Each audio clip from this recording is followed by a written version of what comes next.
meeting of the San Antonio chapter, got it, of the Native Plant Society of Texas. We always like to start off our meeting by welcoming any new members. Do we have any new members in our audience here tonight? Yes, we have a couple. Awesome. Welcome. Thank you so much for joining us, and also thanking all of our returning members. Thank you so much. This is a great time for our bird migration. Our fall migration is happening right now. I hope you guys have been able to get out and see some of the interesting birds. If you had a chance to look at our while you're waiting quiz, there were a lot of different migratory warblers and other birds that were shown using our fantastic native plants in that quiz. So get out and take a look around. We've got, as I mentioned, a lot of announcements from the state. There is a grant opportunity currently open for, it's the Ann Miller Gonzalez Graduate Research Grant. It is up to $2,500. The deadline is October 15th, and the disbursement will be made in February of 2024. And if you would like more information, if you know any students that this might, graduate students, this might be helpful for, go to our state website under our work, grants and scholarships and research grants for more details in the application. And you can see some images of our past recipients here. It's a great opportunity for graduate students. It's also that time of year where we transition to a new board. And so I want to say a huge thank you. We've got some major changes happening this year. And a huge thank you to our outgoing board members. So first off, Vice President Pam Peck. Thank you so much, Pam. She's in the back here for serving in vice president roles. She is still doing a lot for us. She's still serving as our volunteer coordinator, does an awesome job at that, does a lot of other work as well behind the scenes. Our secretary, Rocio, I don't think she's in the room tonight. No, thank you so much, Rocio. She did a great job as our secretary. Joan Miller over here is not going to be our treasurer anymore. I always refer to Joan as the glue that keeps us all together, and I'm hoping, I know she's not going anywhere. She's going to still be doing a lot of things. She's just not going to be the treasurer. She's done a great job for many years, and thank you so much, Joan, for being the glue. And thank you. Our members at large, Donald Gerber, I know I saw him earlier here somewhere. Oh, right there. Hi, Donald. And Donald is also not going too far. He just opened up an awesome native plant nursery, Pollinatives in Converse. He's also working hard to work on a possible plant rescue program and also the grant program. So thank you so much, Donald. And Haley Giambavo also has been doing an amazing job with a lot of our promotions, a lot of volunteer work, a lot of our outreach and education in the community, but she's not going very far. So you'll see in just a moment our incoming board positions. Haley's going to be our vice president coming up. Thank you, Haley. And I don't know, is Claire Carter in the room? There's Claire, yay! Okay, Claire is going to be our secretary. She's already started filling that role. Thank you, Claire. And Talat Shah, I know she's here, right there. She's going to be our treasurer. Thank you, Talat. Very active in volunteering with us. And we have two new members at large. Is Diane Garcia in the room? Oh my gosh, I spelled it wrong. Yeah. I'm so sorry. She's on Zoom. Thank you, Diane. I'm so sorry I spelled your name wrong. Thank you. Thank you for being our member at large. And Alicia was going to be here. Is Alicia here? She's not. I work with Alicia and she's awesome. She and I like to geek out on plants and bugs all the time. She's going to be amazing. She was planning on being here, but I don't see her. So this is, and if you haven't figured it out, I'm going to stick around. Hope you're not sick of me yet as the president. Thank you. I am very honored to serve in this role. So Very exciting. Thanks, everybody. And we would like to thank all the volunteers that helped out.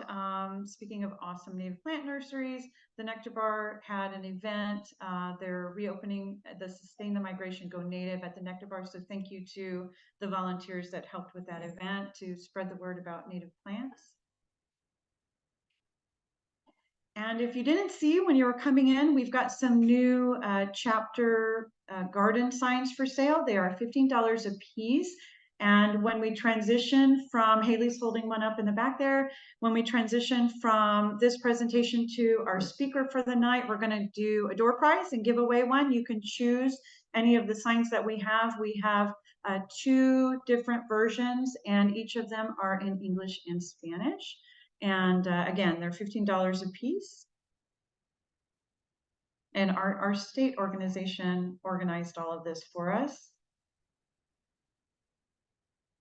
We do have openings remaining in our upcoming Native Landscape Certification class, the Native Landscaping for Birds, that is scheduled for October 14th at San Antonio Botanical Gardens. The Botanical Gardens are a perfect location for this class. They have all of the plants that we highlight in the class, and you can actually see them on the ground. So it's a really great opportunity if you're interested in taking that class. It's a Saturday.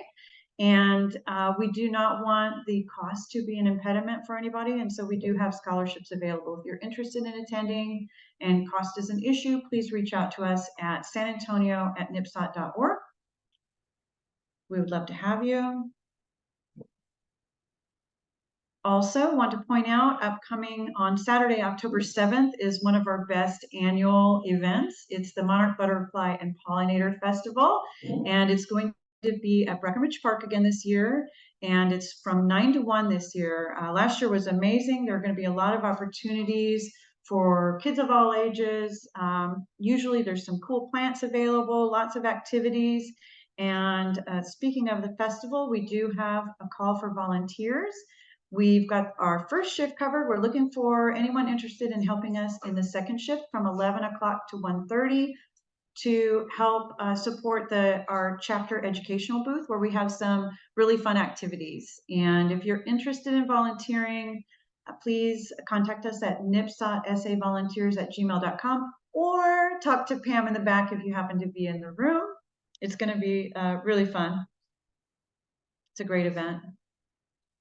And then we also have another call for volunteers. We decided to contract grow out some of the pollinator plant of the year. Thank you, Monica, for starting that for our community here. Does anyone recognize the plant of the year here in the photo? You know what it is? Yes, mealy blue sage. And so we're going to do a giveaway of 4-inch pots at Asakia Park on October 21st is what we're planning. We have a few shifts. The first shift from 8 to 10 would be basically loading up. So if you've got a truck and you want to help us load plants, much funner than loading furniture for your friends, we'd love to have you help us. From 10 to 12:30, that would be actually on the spot, handing out the plants and or providing some education and outreach on native plants to people and our organization to people that attend. And then the 12:30 to 1:30 slot is breaking down if we have any plants left over, loading those up and then taking them so that we can use them for something else. So if you're interested at all in this, please reach out again to Pam in the room if you're here, or nipsotsavolunteers@gmail.com. All right, our next chapter meeting is October 24th, and I am very happy to be presenting the magic of milkweed. So put that on your calendar.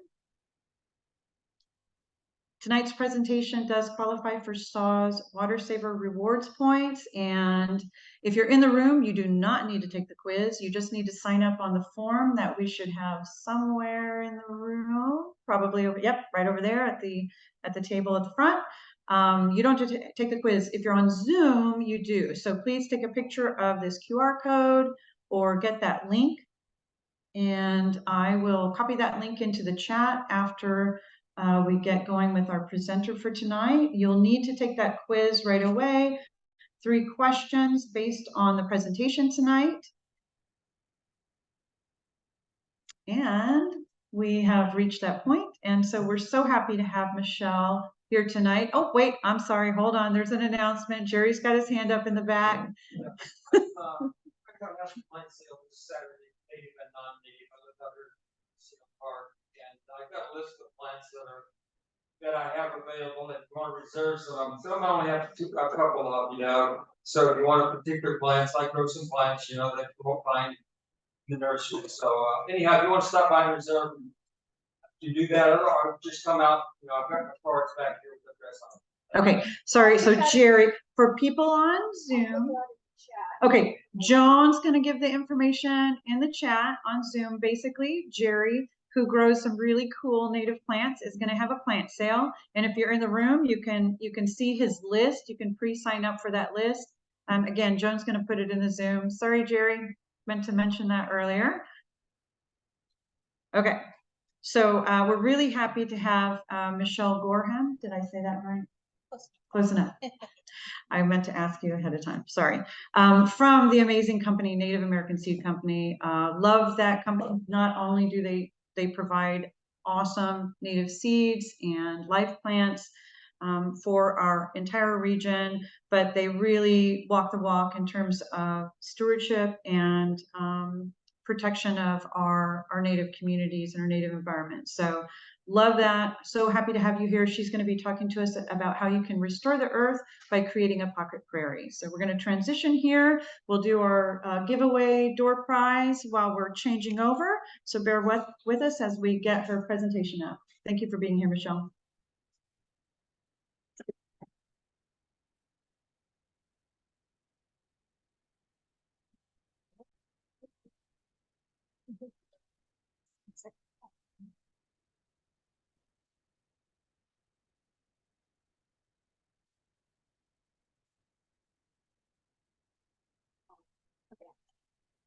Oh, do you want me to pick some winners here? Yes, please. Okay. I am trying to find her correct. Thank you. We have the 4 garden signs, and we also have a $20 gift card to Pollinatives tonight. So some winners here. The first ticket, 13559 I'm sorry, 796. 796 is the last 3 digits.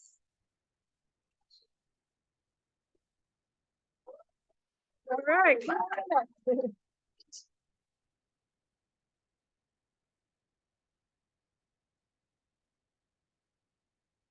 I didn't say what it was for, so I'll let you pick. Would you like the gift card or a sign? Awesome. All right, there you go. All right, so for the signs, the next winner is 777.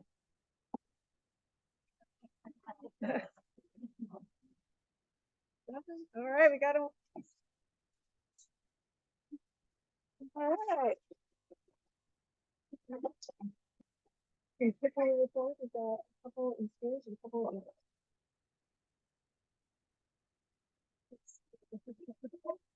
okay. 789 is the third winner. 789. Okay.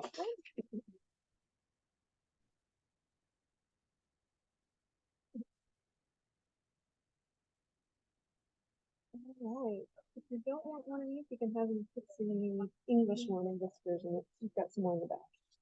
That's Spanish. Okay. You can go see Roman. All right. 799. Okay. Come on up.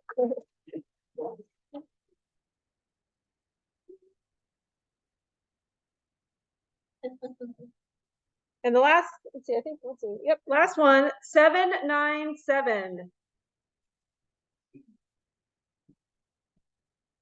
Yeah, 797. Okay. All right, congrats, everybody.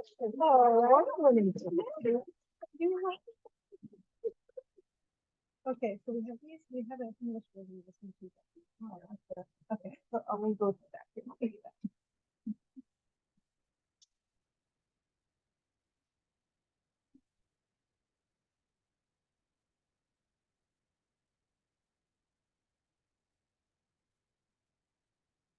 Can you see it, John? Yes.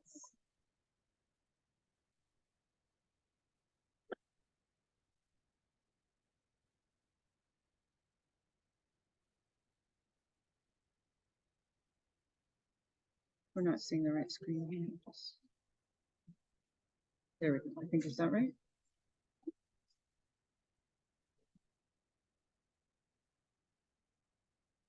Okay. That's fine. I would just use it then. Okay. Hi, can everybody hear me?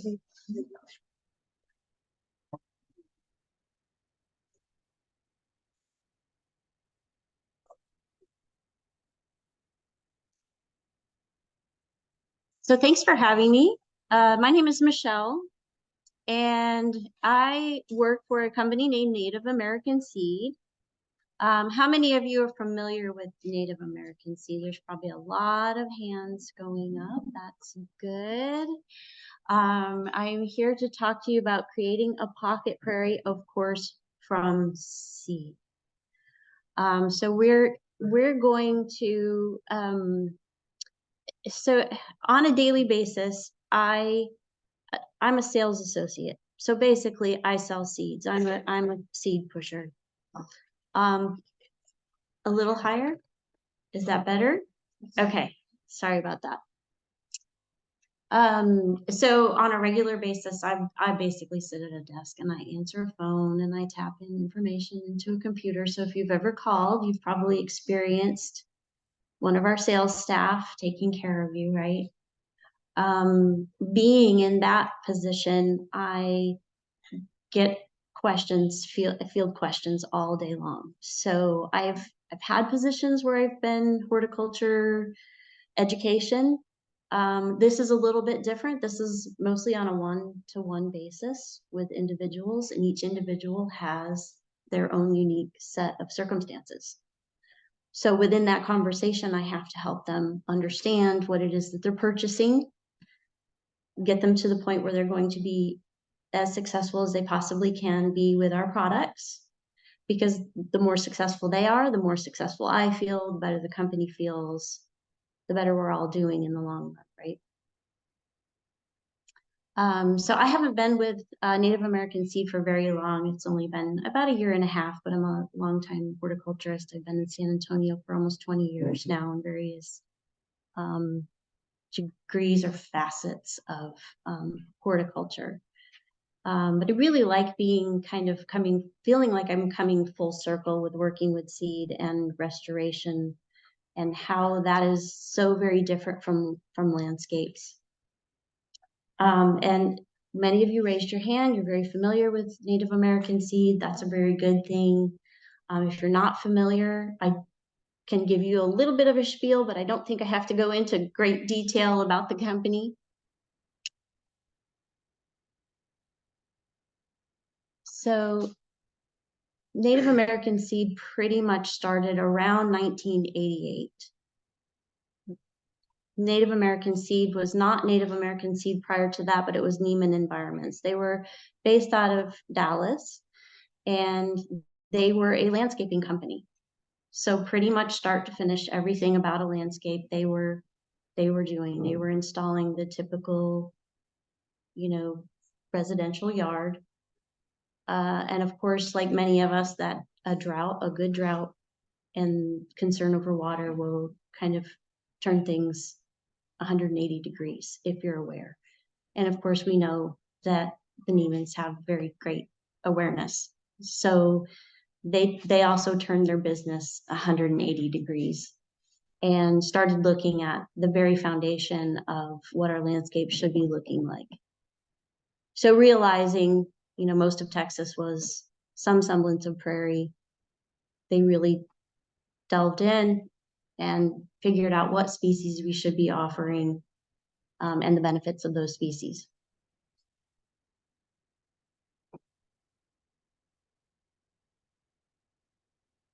So this is probably not a drum I need to beat very hard in the company of all you fine people here. I think you wouldn't be here if you didn't realize that diverse native plantings and all the benefits, the environmental benefits that they offer to us obviously water saving, attracting pollinators.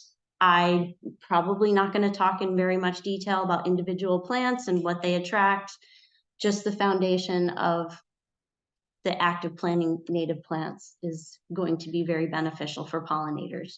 So many of you probably know a lot more than I do about specific pollinator plants and what they attract and what their names are and scientific names, and that's not really what I'm here to do.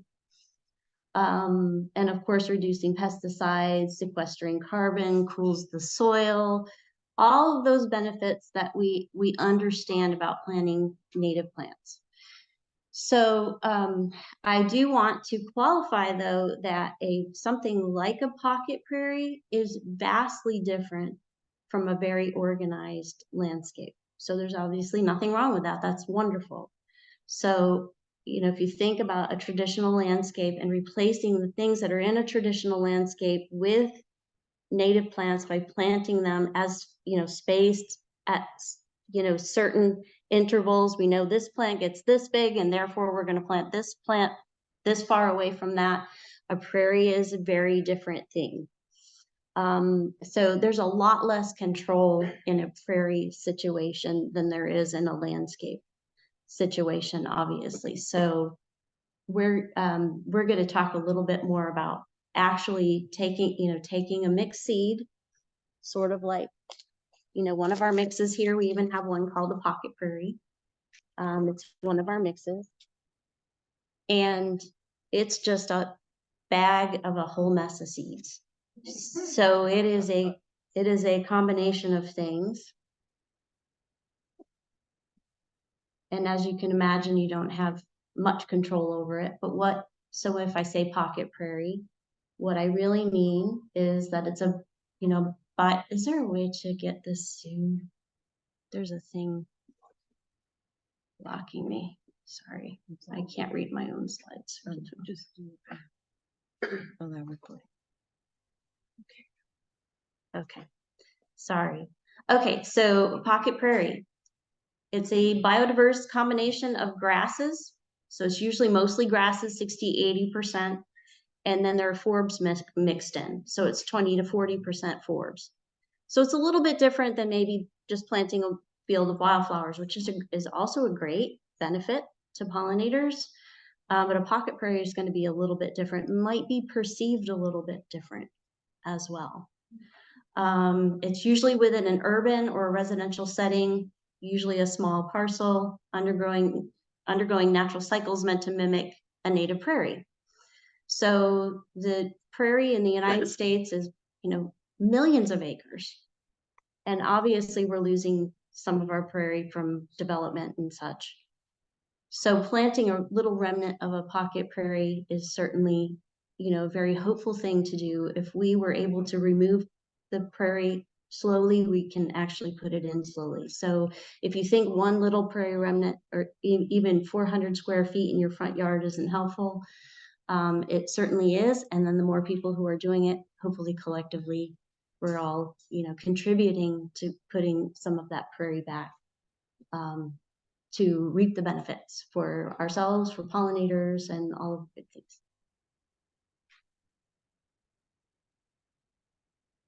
So like I said, we're going to kind of base this on some of the questions that I get on a pretty regular basis, almost daily. So while people don't necessarily come to me and they don't say, well, what would the neighbor say? That's my little, you know, trying to be comedic. But they'd say it in different ways. So they might say, I have an HOA. They might say, you know, that they've, you know, had neighbors, even with, you know, planting a native landscape, raise an eyebrow. And so what do we do? If we are to go full on, remove the lawn, either plant native turf or plant a native prairie, those are really good questions, but it's a good thing to think about even before you start thinking about what seed to buy, you know, what preparations you need to do. This is a good thing to be thinking about during your preemptive design process, okay?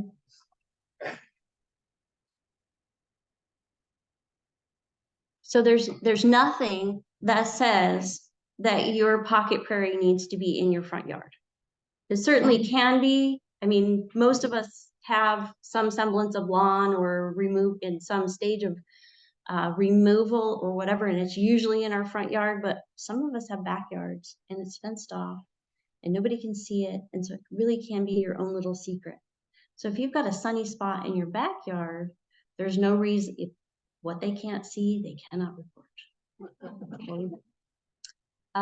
You can also potentially screen it off from visibility. There are very socially acceptable native shrubs and tall grasses and things that you can plant that might be able to shield the view. And then, you can plant behind that. So as you can imagine, these are really great things to be thinking about for the success of your project. Because if you get pretty far along in your project, it's pretty heartbreaking to realize that you might be under scrutiny, and not only under scrutiny, have to remove it and change course. So some other things to have pretty handy, if you are going to push the envelope and have this undertaking.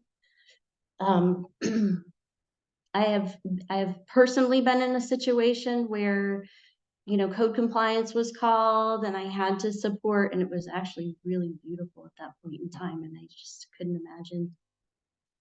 It was very colorful, and it was this probably back in February or March when the rain was plentiful and we were experiencing these super blooms, and so it was a little shocking. But luckily I was easily able to tell the code compliance officer, this is my landscape. I know what each of these plants are. That really gave me a lot of leverage with the city, and they signed off on it. So I was really lucky. The reason that I kind of selected this, are you all familiar with Piet Udolf? So this is, okay. So he doesn't necessarily do all native plants, but he is a world-renowned designer.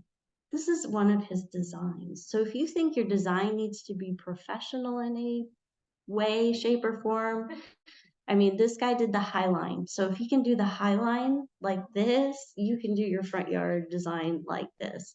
So if you can name, you can say, I've got Gaillardia, I've got Monarda, I've got, little blue stem. A lot of those are on the acceptable plant list for San Antonio. So it's not complicated. It's just a matter of, putting yourself out there.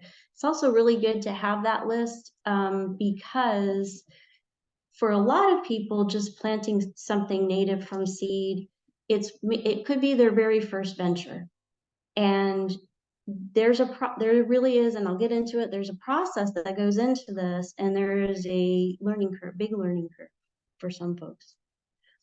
So you'll be having to identify some of these things that are coming up in your prairie, and the plant list that's on your particular mix is going to be a good resource. So you can definitely start there. You'll know what to be looking for. So for certain, keep this little baggie around, paper clip it to something, or, keep it around after you spread your seed, because you're going to want to refer to this. You may be looking up each of these individual plants and seeing what they look like as seedlings, so that you know that that's not a weed, and I need to keep that. I was so happy to see that there's Native Plant Society signage now. I think just a little sign, even something very simple, goes a long way. I think if people even understand that you're building habitat, you're doing a pollinator friendly landscape, this is a really good thing. I'm saving water. I think people will have a tendency to kind of leave you be.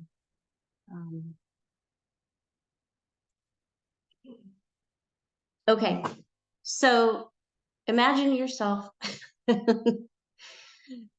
sitting at work and you get a phone call and somebody says, I'm so excited. I got your catalog. I can't wait to get started. What seed do I buy? Where do I start? So you know broadly that this is somebody who's never done this before. They're starting from scratch. So with a question like that, I could either start ticking off mixes from the list. I may be not directing them in the right way. So there are a few things that I need to kind of take into consideration. And so there's a line of questioning that starts to come. I need to know a few things about where they are, where they're coming from, what they're trying to accomplish. So some of the things that I need to know are soil type. And I don't usually ask people soil type, and I'll tell you why. Sun exposure, access to water, which might surprise you a little bit, but it can be helpful. Existing species, what's already there, okay? So with soil, this is a really interesting question because a lot of people, they have on their gardening hat when they call. So they may be master gardeners or coming, you know, kind of from that angle where they've instead of taking their native soil and matching the plant types that go with their native soil, they may be wanting to know, how do I change this? This is terrible soil. So luckily, and you know, of course, I'm getting phone calls from all over Texas and from every little tiny city that I've never heard of. It's been very interesting. So the very first thing I do is I Google that little city, right? I figure out where the heck they are, because not everybody's in Dallas or Waco or one of the biggies. So I get kind of an idea of where they are. Most of our phone calls are from Texas. We do get some outside bordering states. The next thing I do is has anybody ever used the Texas Parks and Wildlife ecoregion map? Yeah, right. So you pretty much know exactly where you are and what your soil type is and what you can kind of expect. So that's the next thing I do. I type in there, if they'll give me their address, I'll type that in and I can really figure out, at least it gives me a foundation or a basis for what kind of soil that they're dealing with. Because as you can imagine, if I just ask them what your soil is like, a lot of people are like, well, it's just brown dirt. I can't do much with that. So it really does help me, and it helps me to at least narrow down their choices, because we do have, like, if they're calling me from San Antonio, they could be east of I-35, west of I-35. If I know that information, then I can start asking more specific questions about their soil, point them in the right direction. If they're east of I-35, I can say, is it really sticky when it's wet? Does it have big cracks in it? Like, are you going to lose your little dog if you walk out in your yard down into one of those cracks?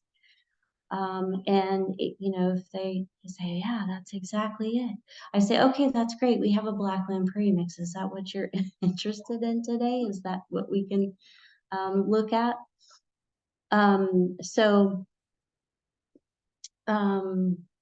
Yeah, so we look at the soil type first, try to match the mix to the soil type rather than the other way around. It's not that some people don't necessarily need soil modifications. We can make recommendations for that, but not broadly, because it's too hard sight unseen to actually know exactly what they have. So but we try to get pretty close. Sun exposure, 9 times out of 10, you know, if people are getting 6 or more hours of sunlight, we have more mixes that are going to match that type of sun exposure. That's not to say that, you know, if they have a shady situation, there aren't options for that.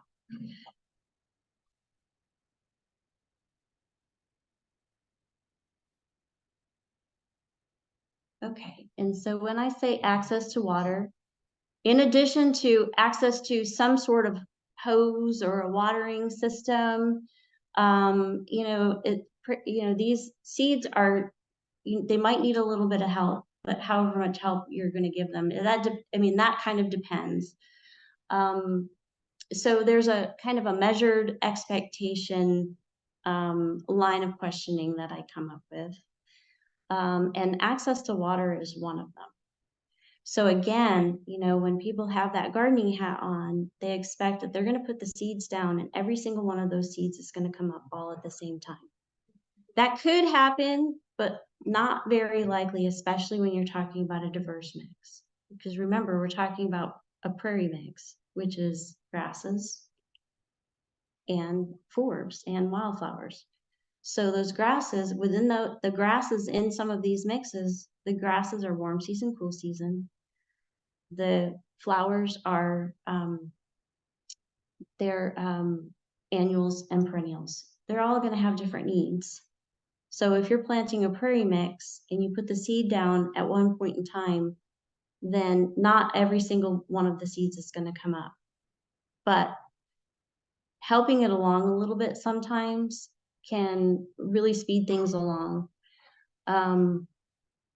If you're not going to give it water, then, and you're okay, and a lot of people can't because they're putting it in areas where they don't have access to irrigation, and that's fine. It's just that then you're relying on natural rainfall, which we know can be, you know, a little bit evasive. But in addition to just irrigating, there are some things to do if you have some topography or in your yard. You can kind of focus some of your plantings in areas that where water could collect a little bit.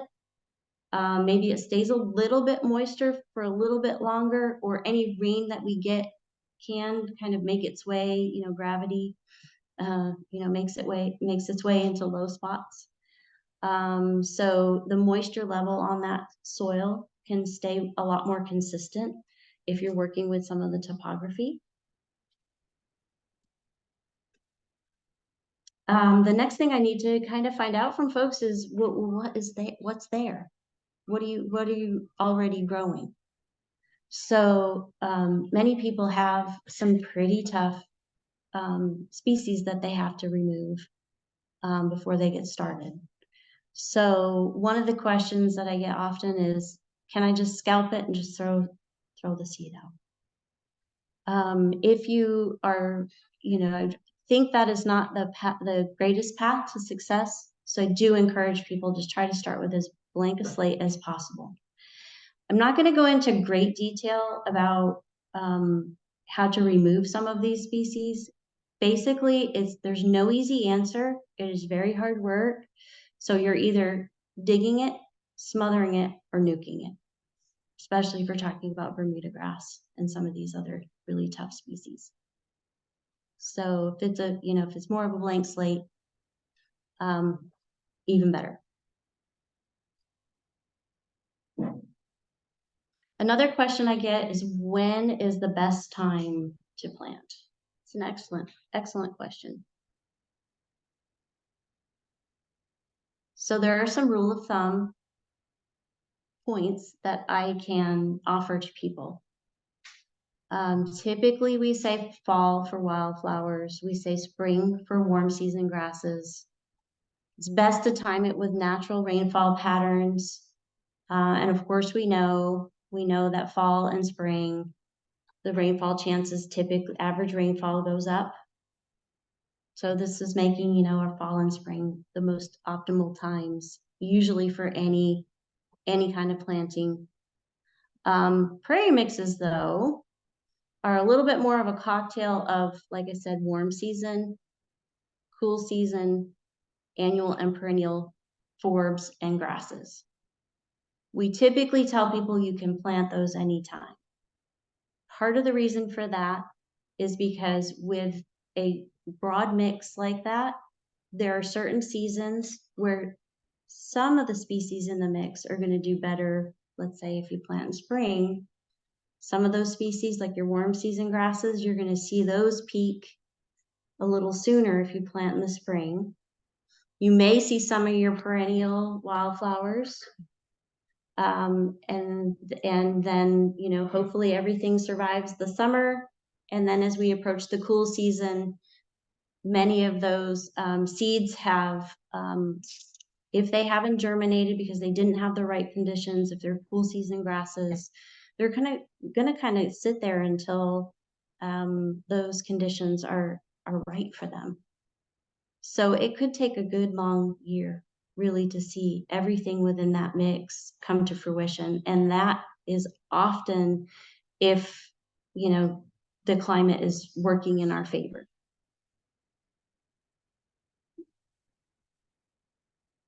I get this question a lot. So if I just throw it out, will something happen?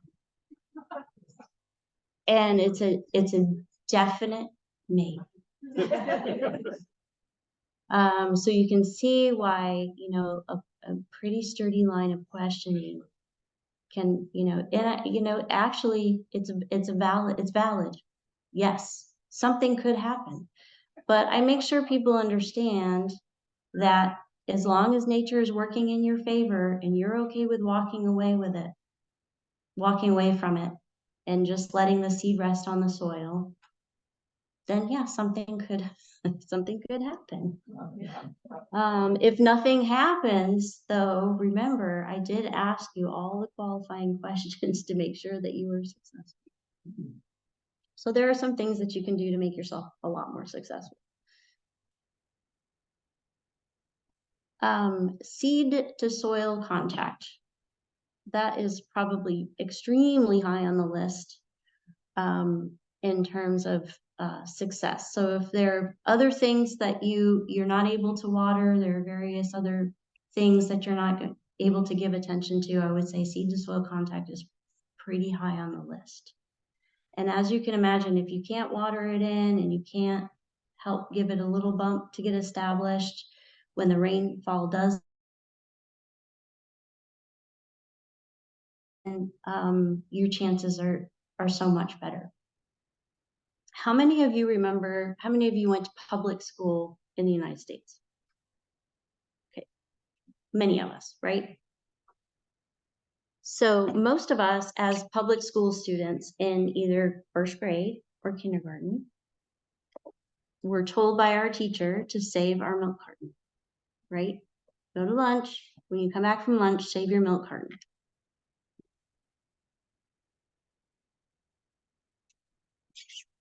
When you came back from lunch, you stood in line, you washed your little milk carton, you went back to your desk, your teacher you opened it wide, your teacher gave you some soil, right? You put the soil in the milk carton, right? And then she gave you a couple little seeds. They were probably either marigolds or beans or something, right? And then you put your little marigold seed, you made a little hole with your pencil eraser, put your little marigold seed, and you tamped it down, and then you watered it, right? And then after you watered it, you put it on the windowsill. So there are things that you learn with that most simple activity, and if that's the only thing that you walk away from today is what you learned in kindergarten, you could be pretty successful with this. So basically, you knew that seed needed soil, it needed some moisture, and it needed a certain temperature. That's your foundation. That's like a way oversimplification of that. But obviously the nuances are many, many more. But if you can start with that premise, then you're in better shape than most. Okay, so speaking of seed to soil contact, I try to walk people through the best application method possible. Most people are, maybe if you're doing a pocket prairie, that kind of speaks to maybe 400 square feet, maybe 6, 8, it's usually a smaller parcel, even if they're telling me they have a half an acre. I ask them, how feasible is it for you to walk that? Because everybody wants to know what kind of spreader and what kind of fancy equipment. And I tell them, do you know how to feed the chickens? And they'll say, oh yeah, just like, yeah, that's it. So I tell them, I'm going to sell you the exact right amount of seed, okay, for your square footage. You know your area, you've got it prepped, you've removed as many invasive, noxious species as you possibly can, you've raked your soil smooth, you're ready to go, you've got your seed in hand. I tell them to take half of your seed, put it in a little container, it can be a yogurt container or a bucket, and then you're gonna walk north and south. It's like a little waggle dance, north and south, back and forth. Then you're going to take your other half of your seed and you're going to walk east to west, east to west. Same kind of pattern, right? As much as possible. So what that limits your propensity maybe to think you're not spreading it evenly enough in that first pass, and maybe not realizing how far you've walked, and then you've spread all your seed, and you look back and you go, oh gosh, I used all my seed in that one small little pass. Not that I mind you calling me back and ordering more seed. That's what I do. But this can help you also spread it as evenly as possible. The other thing that's happening is you're actually walking on it. This is a really good thing. So even the bottom of your feet. So when I say seed to soil contact, there's lots of different ways to do it, but even if you're walking on it, pressing that seed into the soil will help the seed get what it needs. There's no need to cover it. I get asked that a lot. Do I need to spread soil on top of the seed? That can actually be detrimental. So if you think about it, like if I were to spread one of these seed bags out on the table and you all were to look at it, you would see so many different sizes of seed. So kind of the rule of thumb for seed, if you don't know, is that you shouldn't plant it more than twice the diameter of the size of the seed. Does that make sense? Okay. So if you've got a large seed next to a small seed and you put soil over the top of it, or you attempt to bury it too deeply so that big seed is under the soil, you've also buried that tiny little seed and it's not going to have the energy reserves to push up through.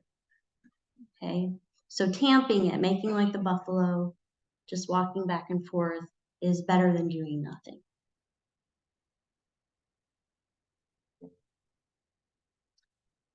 There are other ways to make sure that there's good seed to soil contact as well.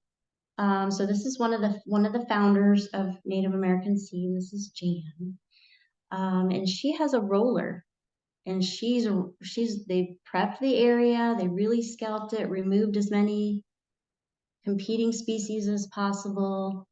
They've already gotten to the point where they've spread their seed, and now they're just rolling it out just to press that seed into the soil.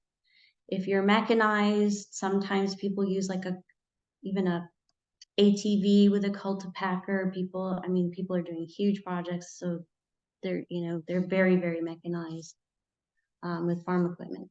Another good way to do it, and even if you don't have slope, and I'm selling an awful lot of these days because it has many different benefits, is this erosion mat. So can you see the erosion mat in that photograph, how it's like a straw color? Okay, so you don't have to buy erosion mat from us. It's too hard to ship. You can come pick it up if you want to, but if you decide this is the way to go, make sure you get the kind that doesn't have the heinous plastic netting. Birds, lizards, and stuff get all caught, and you've probably seen it on the highways all bunched up with some of those big projects. This is helping with the seed to soil contact. So the seed is actually underneath that erosion mat. They're putting some water on this is actually thunder turf, but around it is a blackland prairie mix. This is one of my coworkers, his parents' house. But the seed pushes right up through the erosion mat. So it's really great if you've got a little bit of slope and you need to make sure that seed is secure on that slope. And so first time you get a gully washer, it doesn't rinse down the hill. So erosion mat is another good way to achieve that seed to soil contact.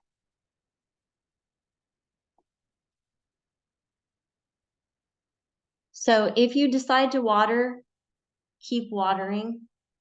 So if you're if you're deciding to plant in the fall and rain chances take up, then just supplement when the rain pattern kind of subsides a little bit. And that's because sometimes seed drying out in between waterings is not good for it. Like the water is gonna kind of create that need to germinate. And if it gets like partially through that germination process, you want to make sure it gets all the way through that germination process. But you really only have to do it shallowly because you spread the seed on the surface, you did that, and then you tamped and you rolled it in. And so it's in the first quarter inch of that soil, right? So you're really only watering shallowly and frequently. So as you can imagine, even a month ago, maybe even this week, people are like, well, what do you mean frequently? What is that? And they said, well, it's 100 degrees, it's full sun. Does that mean I have to water several times a day? And that's yes, actually, that's why it's kind of good to wait for those rain chances to, give you a little helping hand. And as seedlings start to germinate and they get stronger, then you can taper off your watering and you can water less frequently but more deeply. As the roots go down a little deeper, you can increase your watering, but less frequent. Or you don't have to water at all. You put your seeds down, you gave it as good a chance as you're ever going to give it with making sure there's good seed to soil contact, your seed is nice and even, you've rolled it out. There's rain coming, you've done your work, you can walk away from it and you can just, kind of let nature take over.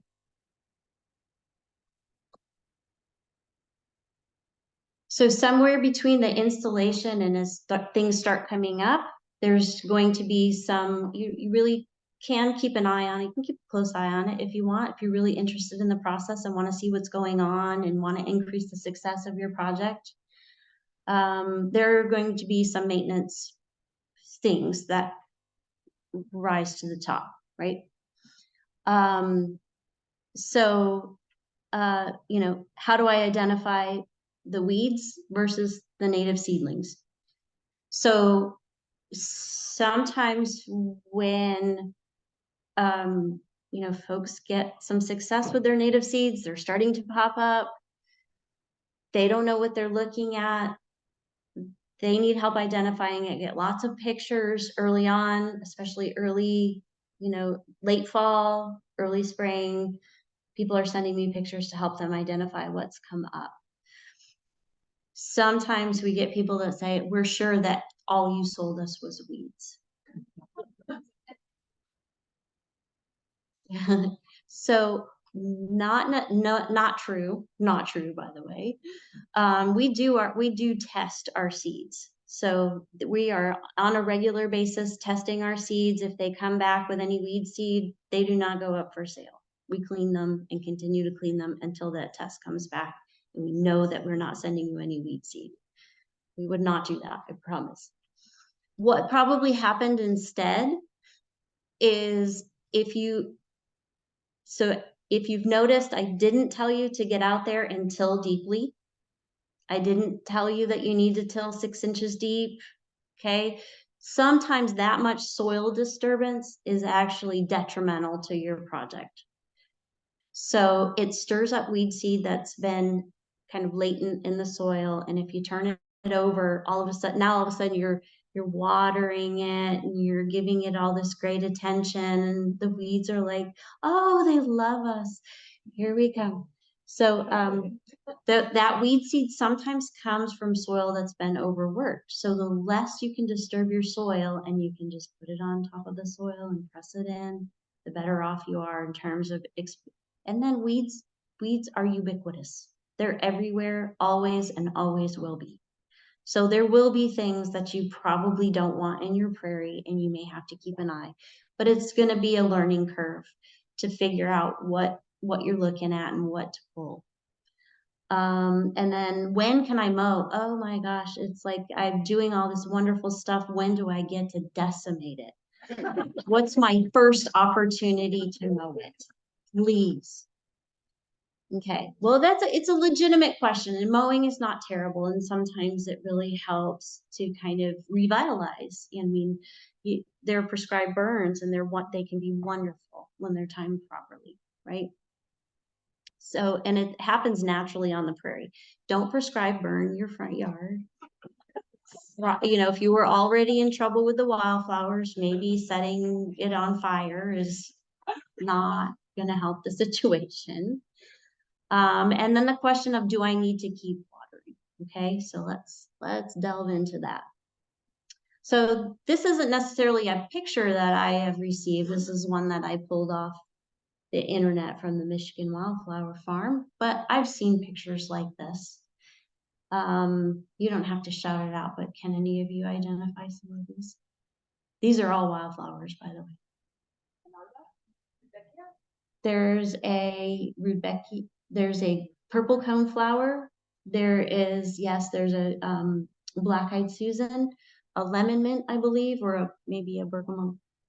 And then maybe over in the corner there's maybe coreopsis or something. Yeah. Okay. And it seems impossible, like, oh my gosh, I'm never gonna know, but you will. You'll really get to know. And then our catalog, if you didn't pick up our catalog and if you don't already get our catalog, some of the individual plants actually have tiny little pictures of what the seedlings look like so that you don't mistake your seedlings for weeds. So it's a really good resource. Versus the weeds, right? Hard to tell them apart. They're just like little green things with those little dicotyledon leaves, you know, the first leaves, cotyledon leaves. But you'll get to know it. You'll get pretty intimate with your project. And then of course, answering the question, when can I mow? Okay, certain stages of your prairie are going to be outstanding, right? Clearly, there's stuff going on, right? There's butterflies landing on the echinacea. It's beautiful. It's green. It's colorful. You know, this is probably not the time you're going to want to mow it down, right?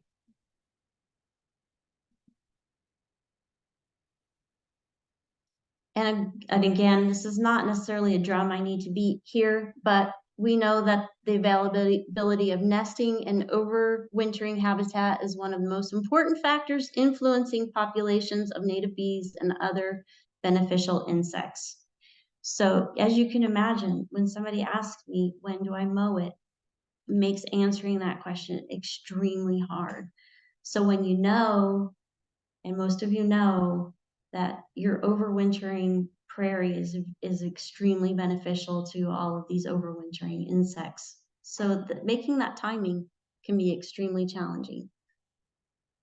So when you get to this point, this is when folks are like, it's brown, it's not very colorful. I mean, I think burnt sienna is a color. Okay, there's still some green, there's still a little bit flowering. You know, those echinacea now are kind of little stalks, but the birds are getting a lot of use out of those little seeds. So, you know, maybe not at this point. So when I'm asked, when do I mow? I usually say, well, infrequently. Okay, but what's the date? And you know, again, gardener hat versus naturalist hat, they're two different hats. So I tell them, take your gardener hat off, put your naturalist hat on for just a minute. Okay, because I can tell you as a gardener that February 14th is what? Trim your roses, right? Yeah, that's how people remember these very specific dates about when you trim and when you, you're a little bit more hands off with a pocket prairie. So you don't have to go crazy mowing it. If you can and willing, you can selectively prune some of the things out. You know, if you could keep some of those dead stems for, you know, little native bees and stuff like that, or give it, you know, some of those native grasses that are starting to bronze or even turn kind of blonde with that first freeze. You can give them a little rake. As long as you've allowed the flowers to go to seed. Grasses flower too. Allow some seed to fall back to the earth, build up that seed bank.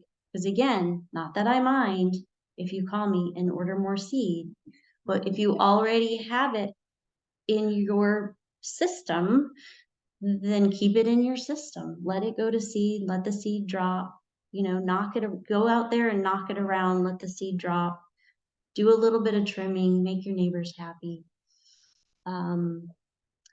If somebody is really pressing me, I might say, well, maybe give it a little mow in August, and then maybe again late February. It depends on where they are, of course, right? Because you know, even Dallas is different than San Antonio. So I think, oh yeah, watering. And this is pretty much it. So once it's established, natural rainfall should suffice. That doesn't necessarily mean if you let the natural rainfall take over this past summer that things looked awesome, because they probably didn't. Now, if you are concerned about, you know, hummingbirds and butterflies and things that are trying to get nectar off of some of our native plants, maybe you do want to give them a, you know, give a little deep water once in a while, just to kind of elicit some flowers and, you know, something, even some water for some of the pollinators doesn't hurt. Just, you know, deep water once in a while. There's some of my resources. Oh, and then I'll just share with you. Okay, so this is I would consider this a pocket prairie. He didn't use a lot of this is a landscaper that uses our products, and he actually is a landscaper. He also has a nursery out in Fredericksburg called Friendly Natives. But this is a project he did, and he sends us these pictures. We love getting these pictures. So anytime you're doing any of this work, please, if you're really successful, even if you're not, I don't care, just send me some pictures, because we need to see that these little bags of seed that we send out in the world are actually, there's something happening. They're not just like bags of seed sitting on the shelf in somebody's kitchen. You can see some native grasses. There's a lot of color here. The new homeowners were extremely happy with this Fredericksburg project. This is Morgan's Point. This is our coastal prairie mix. So we have a specific mix for the coastal prairie. So that's kind of, you know, Galveston, Houston, excuse me. You can see with a little bit of rain, it was very successful. This, I think they hydroseeded it. This is a hydroseed company that sent us this photograph.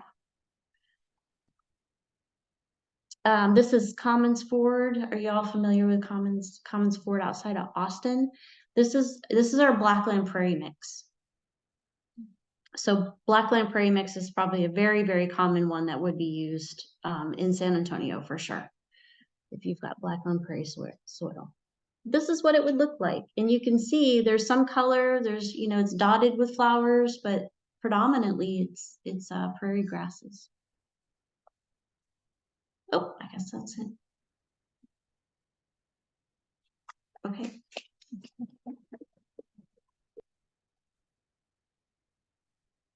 Are there questions? We've got just some questions on Zoom, but can you go back to the resource slide? Somebody wanted to see that one again and just go back to leave it up, and we can take some questions from the room first. There, thank you. Yeah. And repeat the question, please. Sorry. Blue shirt. Okay. Yeah. If you want to do a pocket prairie, can you just do wildflower seeds in the fall and then do And overseed with the grasses? Absolutely. Okay. You don't have to do them all at once. You don't have to do them all at once, and it's, you know, it's fine. There are quite a few people that do that. One thing I may ask you, if you and I were talking on the phone, I might ask you, do you have a lot of slope? You're worried about erosion or anything like that? So we sell there's one non-native that we sell. It is a cereal ryegrain. And it's specifically for folks that are maybe doing a wildflower project and they're really worried. They're worried about erosion or bare soil in between. So the cereal rye can play that role and it's quite inert in the environment. It burns up, doesn't come back. As you know, San Antonio has a lot of live oak trees, and so many yards then would only be partial sun. And moreover, saws and others say don't rake the leaves, let them just fall and help protect the soil. Well, live oak trees leaves take a tremendously long time to decay. So in that kind of setting, I'm just wondering how effective seed dispersal would be. So in a situation like that, you probably would have to rake the leaves aside if you were going to do like a combination of our shade-friendly mixes. So there's shade-friendly grass mix, shade-friendly wildflower mix. A lot of people combine them. So you would probably have to remove the leaves so that they can contact the soil. If you put them over the top of the leaves and then clearly you pointed out, you know, they're very high in tannins and, you know, don't break down very fast. And so the other thing too is to maybe be a couple years out, and I don't know if you could apply some like something that would help the leaves break down a little faster if you didn't want to break them up, like a I don't know, what is that? Oh, I can't think of it right now. Give me a minute. But it's, you know, it's kind of something that activates the microbes to, you know, kind of get it going. I heard did somebody say it? Like an inoculate, like a molasses or something that's going to kind of encourage but probably if you're, you know, if you're planning on doing it pretty quickly and don't want to wait for that, then I would just rake aside the area that you're planning to seed. Yeah. Yep, black shirt.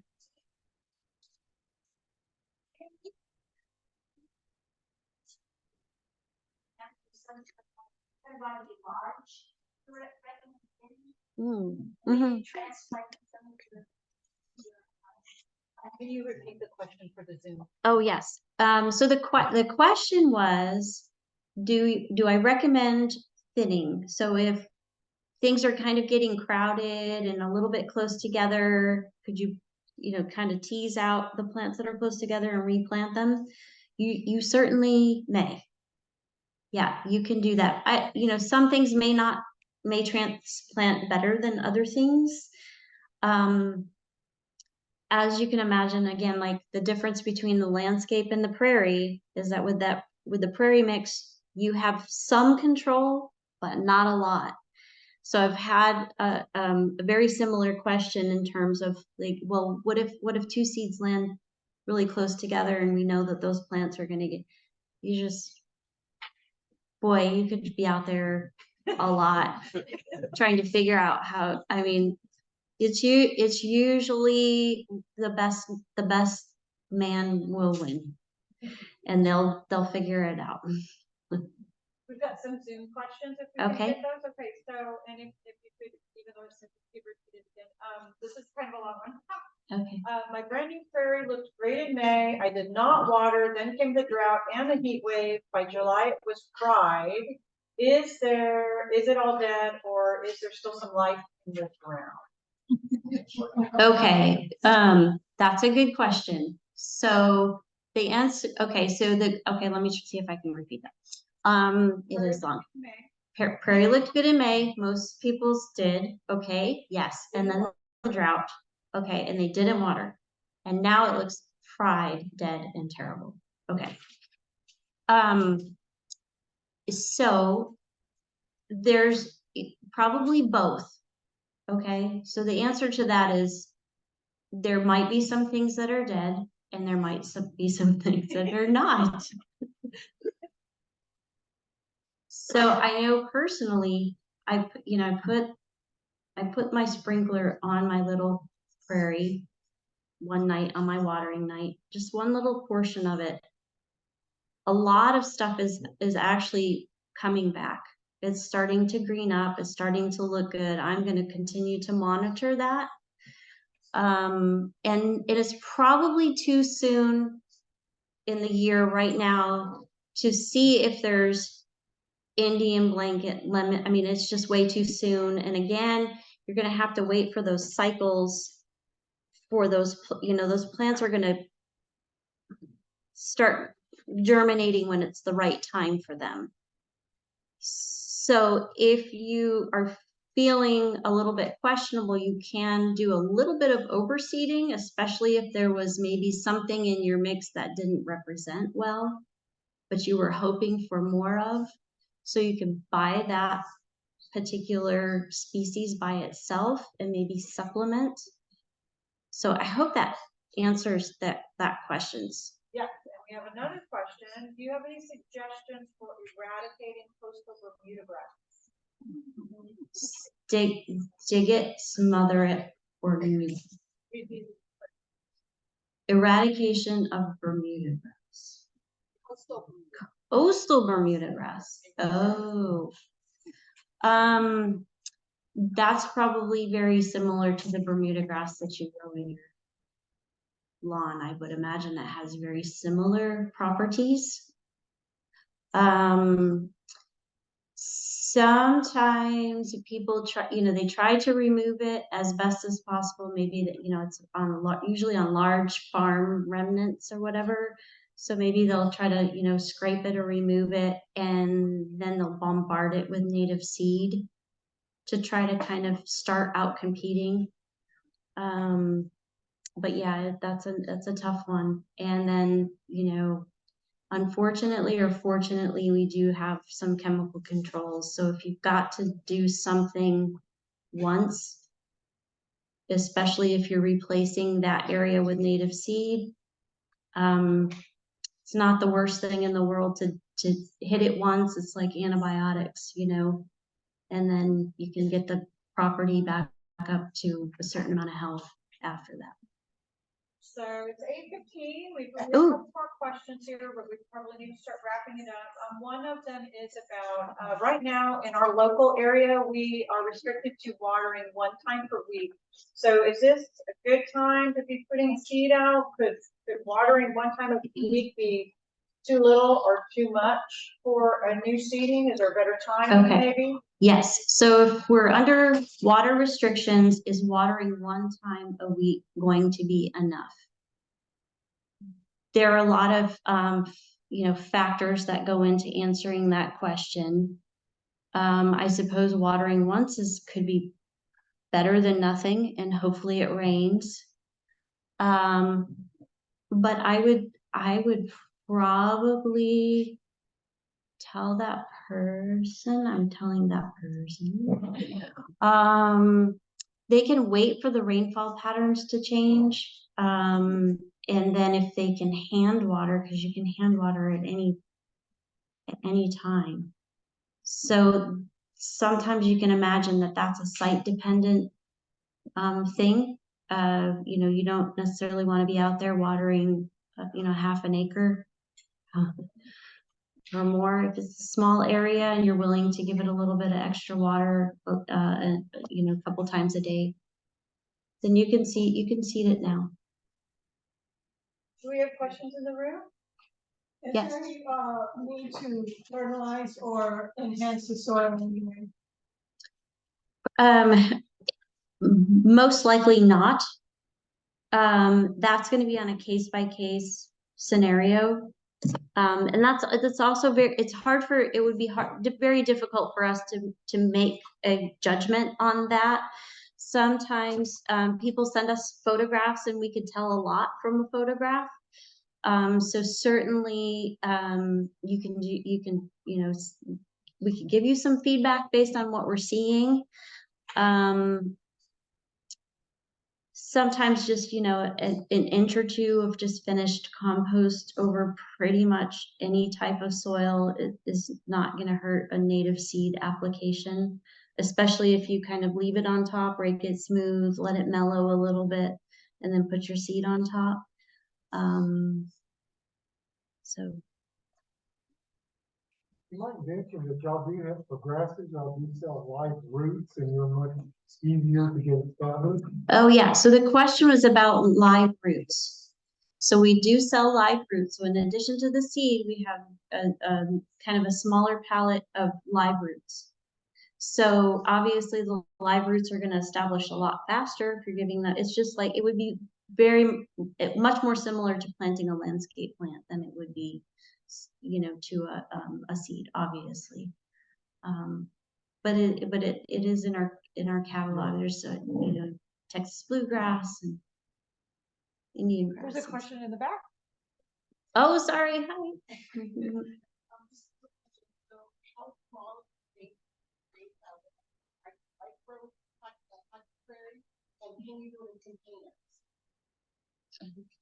Okay, so the question is, how small of a space and can you do it in containers? So I wouldn't say that there was a minimum space for you to have some benefit from, you know, planting these species. And I don't see why you couldn't do containers. I think your container soil, you might have to, you know, maybe find a soil and that's not like a real peat mossy soil, but kind of something that maybe you can even add some decomposed granite or sand to a base layer of some sort of, not a potting soil, but something that's a little bit more an organic matter based soil. So I think. All right, I know there's more questions. We had more questions unfortunately on Zoom, but we really gotta kind of wrap it up, get out of the room. We'll mingle a little bit. Thank you so much you. for coming. Thank you so much.